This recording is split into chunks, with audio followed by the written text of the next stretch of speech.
She came around the car to take her usual position, glued against Jeremy's hip. He lifted an arm and draped it across her shoulders. "Must be worth a fortune," Rebecca said. "Probably," Jeremy replied. "I think Eloise was romantically involved with an architect when she was younger." "What? He gave her this?" Pippa asked. Eloise's life was fascinating. "Not quite. I think he gave her his skill. You know, designed it for her, drew up the plans. Anyway, it's about 15 years old now, I guess." Pippa admired the building and its position high on the hill.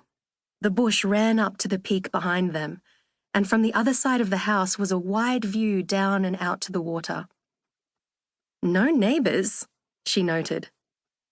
"No anything." Rebecca sounded unimpressed. Jeremy, on the other hand, looked thrilled. "We'll have to do a drive up to Hobart for shopping, stock up on everything. Don't want to get caught short on supplies." "Like toilet paper?" Pippa suggested. Oh God, not the toilet paper. Jeremy knew exactly what she was talking about. It was a shared tale of misadventure that was funnier in the retelling than it had been to experience. "Who could forget Phuket?" he snorted. "We thought we were so organized." He shook his head. "We had no idea." "And you got the runs." "No, you got the runs. I was fine. For the first night."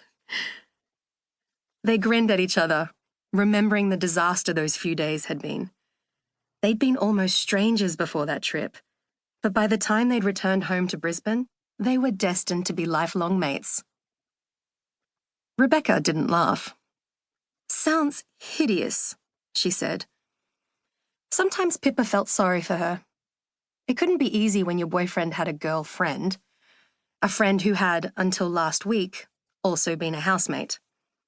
A friend he had travelled with, partied with, and slept with once, or twice, or so, and a friend who had saved his life. It made for a unique connection. It must be hard to be with Jeremy when Pippa came as part of the package.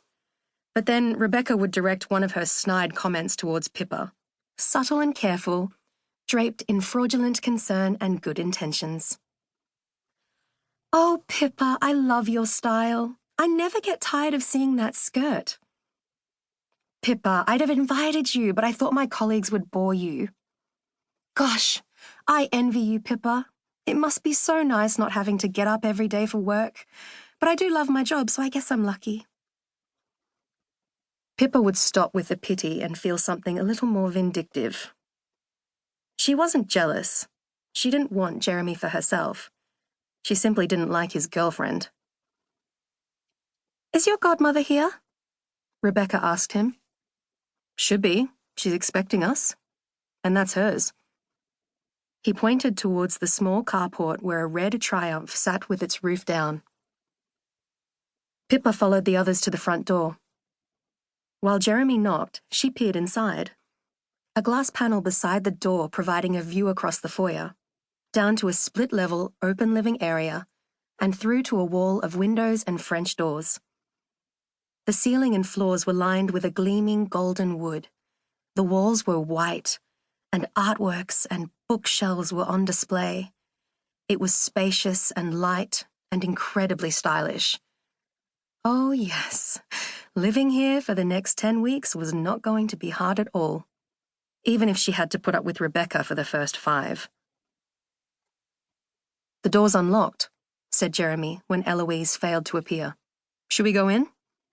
"No, we can't do that." Rebecca was a stickler for rules, and proper etiquette, and appropriate behaviour. There was no way she would have lost her job under suspicion of theft. But then she would also never have backpacked through a developing country, played strip poker, or danced drunkenly around a beach bonfire with total strangers. Jeremy would have. In fact, he had, with Pippa right by his side.